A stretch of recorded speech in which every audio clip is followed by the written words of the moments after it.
గత 2 terms BRS పరిపాలించింది, ఇప్పుడు కాంగ్రెస్ పరిపాలిస్తుంది తెలంగాణ రాష్ట్రాన్ని. ఆ 2 టర్ములు జరిగినంత బతుకమ్మ వైభవంగా ఇప్పుడు జరగట్లేదని అటు రాజకీయంగా విమర్శలు వస్తున్నాయి. మరి ఏం చెప్తారు వాళ్ళకి? బతుకమ్మ అంటే ప్రగతి భవన్లో ఆడిన బతుకమ్మనే ప్రపంచానికి తెలుసు. ఇంకా బతుకమ్మ ఎవరు ఆడరు అన్నట్టు, బతుకమ్మని మేము పుట్టించినట్టు, బతుకమ్మని మేము కనిపెట్టినాము అన్నట్టు వాళ్ళు చెప్పడము, మీ మీడియా చూపించడము.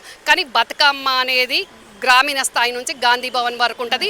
ఈరోజు వాళ్ళు ఏదో కనిపెట్టినట్టు ఆ డీజేలతోటి బతుకమ్మలు, ఆర్టిఫిషియల్ బతుకమ్మలు గతంలో ఆడినారు. కానీ తరతరాల నుంచి నిజమైన బతుకమ్మ, రంగురంగుల పూలతోటి బతుకమ్మ గతంలో నవాబుల అరాచకాలకు, భూస్వాముల అరాచకాలకు, పెత్తందారుల అరాచకాలకు, అకృత్యాలకు అన్యాయమైపోయిన ఎందరో మహిళలను తలుచుకుంటూ, వాళ్లకు జ్ఞాపకం చేసుకుంటూ, వాళ్ళకు నివాళులు అర్పించుకుంటూ, ఒక్కొక్క పువ్వు వేర్చుకుంటూ ఆడే బతుకమ్మ. అంటే బతుకు అమ్మ, నువ్వు బతకాలమ్మా, నీ బతుకు భవిష్యత్తు ఉండాలమ్మా, నీ బతుకుకు భద్రత, భవిష్యత్ భరోసా మేమిస్తాము అని మా అన్నదమ్ములు చెప్పడం ఇందులో అర్థము.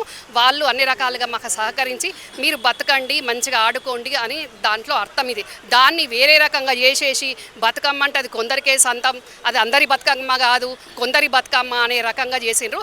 అధికారంలో ఉన్నప్పుడు అమెరికా, లండన్ల బతుకమ్మలాడి, అధికారంలో లేనప్పుడు, కష్టకాలంలో ఉన్నప్పుడు చింతమడకలో బతుకమ్మ ఆడడము అంటే, అధికారంలో లేనప్పుడు చింతమడకలో బతుకమ్మ ఆడడం అంటే, చింతమడక అంటే అంత చిన్న చూపా అని నేను అడుగుతున్నాను.